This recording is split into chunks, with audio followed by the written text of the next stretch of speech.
लोग इतने दिन से इसी उम्मीद में बैठे हुए हैं कि सरकार हमारी बात सुनेगी और हम लोग को नोटिफिकेशन देगी, तो इसका जवाब तो और 2 ही दिन के बाद उनकी सरकार मतलब यहाँ पे सत्ता में आ गई है, उसके बाद तो उनको करना चाहिए ना। हम लोग यहाँ थे कि उनको बिलीव नहीं हो रहा था कि इतना ज्यादा संख्या कैसे सीटेड बीटेड स्टूडेंट का हो गया। हम लोग 10,000 से पार संख्या में थे। वो एक देशभक्त थे और वो अपने जोश और जज्बा में तिरंगा लेकर आए थे कि हम जाते हैं और इसी के थ्रू हम लोग को और एनर्जी मिले।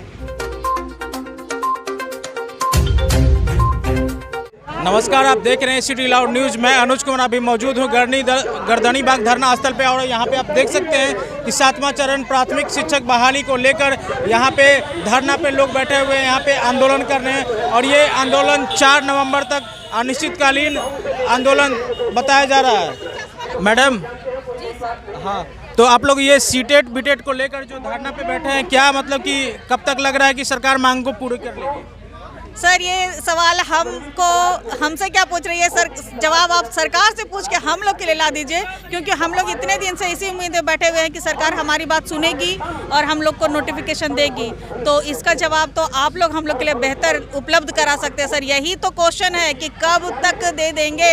नहीं, ये भी हम देखते आए हैं काफ़ी दिनों से कि आप लोग का जो धरना है वो जारी है और सरकार इसके ऊपर बोलने के लिए तैयार नहीं है, यही बस खाली आश्वासन देने का काम कर रहा है। आश्वासन भी क्या मिल रहा है? आके थोड़ी आश्वासन दे रहे हैं, सिर्फ वहाँ बोर्ड पे लिखा हुआ है कि आश्वासन नहीं होगा, कार्रवाई होगा, लेकिन ये तो सिर्फ लिखा हुआ दिख रहा है स्लोगन उनका। हम लोग के लिए तो कुछ भी नहीं है, एक ध्यान भी नहीं है। इतना बड़ा आंदोलन 22 तारीख को डाक बंगला चौराहा पे हुआ, 22 अगस्त को, उस पर भी एक स्टेटमेंट नहीं आया।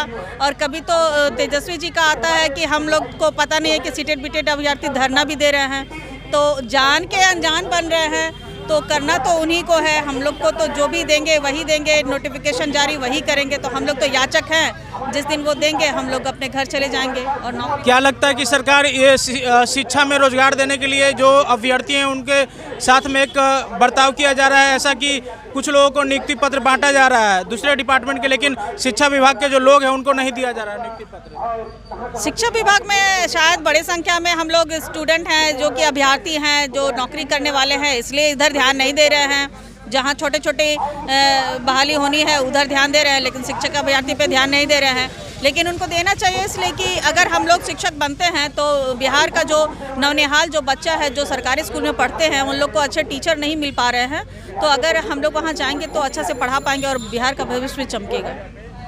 मैडम, आपको क्या लगता है कि सरकार आपकी बातों को ये सुनेगी? सर, हम लोग तो आशा ही देख सकते हैं ना। 26 दिन से हम लोग आंदोलन पे बैठे हुए हैं, अभी तक तो सरकार मतलब उनके कानों पे जू तक नहीं रेंग रही है। हम लोग का जो काम है वो कर रहे हैं। हम लोग मजबूर होकर गर्दनी बाग में बैठे हुए हैं। हम लोग कितना बार सचिवालय जाते हैं, सरकार से संपर्क करते हैं, रिक्वेस्ट करते हैं, उनसे विनती करते हैं कि हमें दे दीजिए नोटिफिकेशन, क्योंकि हम सारी अर्हता को पूर्ण कर चुके हैं, लेकिन वो हमारी बात को सुन ही नहीं रहे हैं। वो चाहते हैं कि ये लोग हमारे वोट बैंक की तरह यूज हो, जब इलेक्शन नज़दीक आए तब हम इन लोग को नोटिफिकेशन। आपको बता दें कि ये जितने भी है 7वां चरण के उत्तीर्ण अभ्यर्थी हैं, जो इन लोगों को स्कूल में अभी पढ़ाते हुए देखना चाहिए था, सरकार को बच्चे को पढ़ाते रहना चाहिए था, लेकिन अभी ये धरना स्थल पे आकर बैठे हुए हैं और कहीं ना कहीं सरकार इसमें एक लापरवाही कर रही है। और यहाँ पे देख सकते हैं कि कितने 7वां चरण में जो चयनित विद्यार्थी हैं वो अभी धरना पे बैठे हुए यहाँ पे गर्दनी बाग धरना स्थल पे। और आपको बता दूं कि यहाँ पे जो भी 7वें चरण के अभ्यर्थी हैं सीटेड बीटेड के, वो यहाँ पे धरना पे बैठे हुए हैं और यहाँ पे हवन भी कर रहे हैं। और ये हवन क्यों कर रहे हैं आइए जानते हैं इनसे। मैडम, ये क्या है पूरा सीटेड बीटेड का मामला? आप लोग हवन पे उतर गए हैं। जी सर, हम लोग हवन कर रहे हैं, क्योंकि हवन किया जाता है कहीं पर भी कि किसी को सद्बुद्धि मिले, तो हम लोग चाहते हैं कि करप्ट सिस्टम और बिहार सरकार को सद्बुद्धि मिले।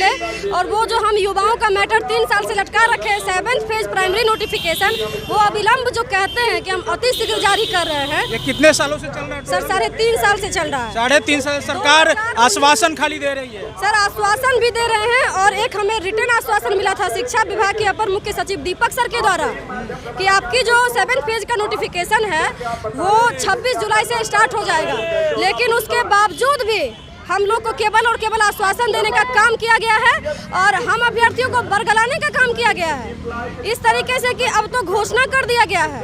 अब तो ऐसे बोलते हैं कि मुख्यमंत्री जी ने तो ऐतिहासिक घोषणा कर दिया है। तेजस्वी यादव भी आप लोग के साथ आए थे, कभी ये धरना में संलिप्त हुए थे और उन्होंने कहा था कि आपका ये जो है मांगे वो पूरा कर दिया जाएगा। सर तेजस्वी यादव जी हम लोग के प्रोटेस्ट में तो शामिल नहीं हुए थे, लेकिन उनके पार्टी के 8 एमएलए आए थे जी।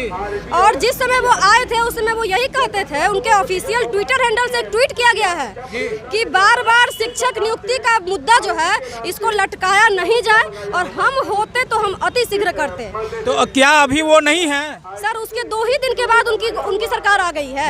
ये तो इत्तेफाक था कि वो बोले 6 अगस्त तक 8 एमएलए आए हैं और 2 ही दिन के बाद उनकी सरकार मतलब यहाँ पे सत्ता में आ गई है। उसके बाद तो उनको करना चाहिए ना। हम लोग यहाँ पर आज 25-26 दिन से बैठे हुए हैं। सोचिए एटलीस्ट इतना तो सोचना चाहिए कि हम अभ्यर्थियों का दुख दर्द एक बार कोशिश तो करें। आप लोगों ने एक बार और आंदोलन किया था जो कि अनिसुल रहमान को काफी बुरी तरीके से पीटा गया था, जो एडीएम थे के सिंह के द्वारा। जी सर वो भी हम लोग का ही आंदोलन था। 7th फेज के लिए प्राइमरी नोटिफिकेशन के लिए वो आंदोलन था और उसमें कहा जाता है कि ये इतने ज्यादा हम लोग की चूंकि संख्या थी कि उनको बिलीव नहीं हो रहा था कि इतना ज्यादा संख्या कैसे सीटेड बीटेड स्टूडेंट का हो गया। हम लोग 10,000 से पार संख्या में थे तो उनके द्वारा साफ इनको राजनीतिक रंग दिया गया, क्योंकि अनिसुल रहमान जी तिरंगा लेकर के प्रोटेस्ट करने आए थे और तिरंगा तो हमारे देश की शान है, वो तो कोई भी ले सकता है। उस पे कमेंट किया जाता है कि ये शिक्षक अभ्यर्थी नहीं है, ये भाजपाई है, इसीलिए तिरंगा लेकर के आए। इसकी जांच होगी, जांच के बाद पता भी चला सर एडीएम दोषी भी हुए। क्या कोई तिरंगा लेकर आता है प्रोटेस्ट करने के लिए तो क्या वो राजनीतिक रूप ले लेता है क्या? सर उनके द्वारा यही कहा गया था कि ये भाजपाई है। और एक चीज आप लोग को भी पता होगा कि जिस तरीके से ये हम अभ्यर्थियों को, ये सबको पता है कि बिहार में वोट बैंक की राजनीति होती है। मुस्लिम लोगों के द्वारा काफी कम जो होते हैं जो बीजेपी के मतलब समर्थक होते हैं। अनिसुल रहमान जी के ऊपर जिस तरीके से प्रहार किया गया था, आप तो उस समय शायद उन्हें नाम नहीं पता होगा।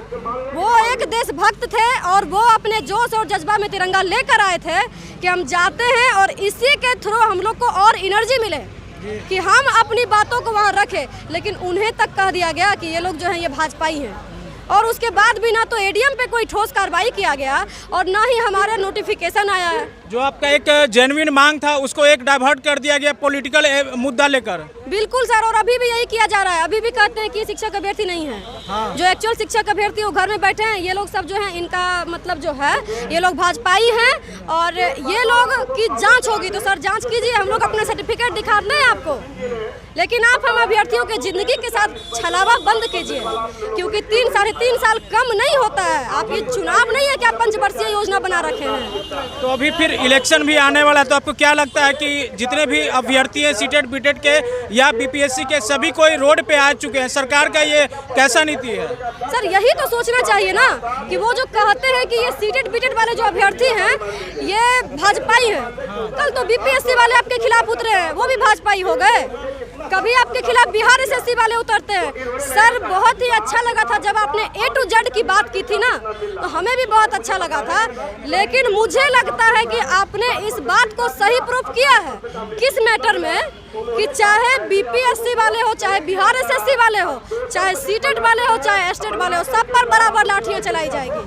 ये आपके A to Z का मतलब है। आपको बता दूं कि बिहार में शिक्षा विभाग से जितने भी जुड़े हुए लोग हैं वो सड़क पे बैठने का काम कर रहे हैं और स्कूल और कॉलेजेस में जो पढ़ाई होनी चाहिए एक जेन्युइन तरीके से एक क्वालिटी वाला एजुकेशन वो नहीं मिल पा रहा है। क्या मैडम? सर नहीं मिल पा रहा है ना, क्योंकि जो आप खुद सोच लीजिए 2-2, 3-3 बार बच्चे सीटेड क्वालिफाई करके बैठे हुए हैं और वो कहते हैं कि योग्य शिक्षकों की कमी है। सर आपसे क्या मतलब बोले, आप इस चीज को एग्री भी कर रहे हैं। आप दिल्ली मॉडल की बात करते हैं, सर आप बिहार मॉडल ही कर दीजिए ना, इतना ही काफी है। क्योंकि ये आपको भी पता होगा कि दुनिया बिहार मॉडल की दीवानी थी। आप किस मॉडल की बात कर रहे हैं? पूरे दुनिया में इतिहास इसके गवाह है। इतिहास गवाह है। नालंदा यूनिवर्सिटी का आपको भी पता होगा कि नालंदा विश्वविद्यालय में पूरे दुनिया के अच्छे स्कॉलर पढ़ने आते थे। आप बिना शिक्षकों के यहाँ पे कैसे आप शिक्षा व्यवस्था को अच्छा कर सकते हैं? जो योग्य शिक्षक है उनको तो आपने रोड पे बिठा रखा है और महज अपनी राजनीति सेकने के लिए क्योंकि उन्हें क्या लगता है कि 1-2 टर्न के और सीटेट के बच्चों को ऐड कर देते हैं तो हमें सबका वोट मिल जाएगा, ये उनका प्लानिंग है। इसी वजह से हमारी वैकेंसी डिले करते जा रहे हैं वो। सर से मैं कहना चाहती हूँ कि सर आप हमारे लिए भी कुछ वैकेंसी दे दीजिए। आप आने वाले बच्चों का जिनका ना अभी ट्रेनिंग कंप्लीट हुआ है ना वो सीटेट क्वालिफाई किए, आप उनके लिए हमारा मुद्दा क्यों लटका के रखे हैं? आप एक बार में 5 लाख बहाली नहीं ना दीजिएगा, 5 लाख पद खाली है बिहार में। ये आंदोलन आप लोग कब तक जारी रखिएगा? सर जब तक हमें नोटिफिकेशन नहीं मिल जाएगा। जी सर, आपको क्या लग रहा है कि सरकार आप लोग की जो मांग है सीटेट बीटेट जितने भी अभ्यर्थी है, क्या वो पूरा करने में सक्षम होगी या नहीं? अरे यार, ये तो सक्षम तो सब कुछ है भैया। जब आपके पास 3.5 लाख पद खाली है तो सक्षम जहाँ सक्षम की सवाल ही नहीं उठता। सक्षम नहीं है तभी तो आप लोगों को रोड पे बैठना पड़ रहा है। अरे सक्षम नहीं, वो चुनावी जुमला बना रहा है। हाँ। आप सक्षम की बात कर रहे हैं। हाँ। अपना यूज के लिए सब सक्षम है, 2.5 लाख पेमेंट कर लेता है। हाँ। फॉर्चूनर गाड़ी फिर नया ले रहा है। हाँ। अपने काम के लिए सक्षम है, हम लोग के पेमेंट के लिए सक्षम नहीं है। आप जो 50,000 स्नातक पर लड़की को पैसा दे रहे हैं, वही लड़की को पैसा आप पढ़ाने पे खर्चा करिए। तो सब सिर्फ वोट बैंकिंग काम करना है, ये नौटंकी नहीं है तो क्या है? नीतीश कुमार अभी बता था कि बजट का 25% लोगों के शिक्षा नीतीश कुमार को पूछिएगा ना, बजट का 25% में रिटर्न कितना परसेंट होता है ये पूछ लीजिएगा। हाँ। पूछिएगा रिटर्न कितना परसेंट होता है। अच्छा। वो सब बजट पेश करने का काम करते हैं, बाद बाकी उसका धरातल पे काम नहीं होता है। एकदम पलटू चाचा है ये। हाँ। अगर हम लोग का मांग नहीं मानेंगे ना, हाँ। तो पूरा विधानसभा हाँ। घेरेंगे तो घेरेंगे। हर एक विधानसभा क्षेत्र में विधायक को घेरेंगे। हाँ। हर एक विधानसभा क्षेत्र में विधायक को घेरेंगे हम लोग, सभी लड़के मिलकर। आप देख सकते हैं कि लोग काफ़ी एग्रेसिव हैं और आपको बता दें कि यहाँ जितने भी अभ्यर्थी बैठे हुए हैं वो सभी क्वालिफाइड है। 7वें फेज का जो हुआ था, 7वें चरण का प्राथमिक शिक्षा बहाली को लेकर जो नोटिफिकेशन जारी किया गया था उसमें सभी लोग क्वालिफाइड हैं बच्चे, लेकिन इन लोग का जो नियुक्ति होना चाहिए वो नहीं मिल रहा है। और यहाँ पे आप देख सकते हैं किस तरीके से यहाँ पे हवन किया जा रहा है ताकि हमारे माननीय मुख्यमंत्री और डिप्टी सीएम तेजस्वी यादव को सद्बुद्धि मिल सके। और यहाँ लोगों का यही कहना है जो सीटेट बीटेट अभ्यर्थी यहाँ पे धरना पे बैठे हुए हैं। यूट्यूब पे देख रहे हैं तो कृपया like, comment, share and subscribe करें। अगर आप हमारे वीडियो को फेसबुक पे देख रहे हैं तो हमारे पेज सिटी लाउड न्यूज़ को फॉलो करें। धन्यवाद।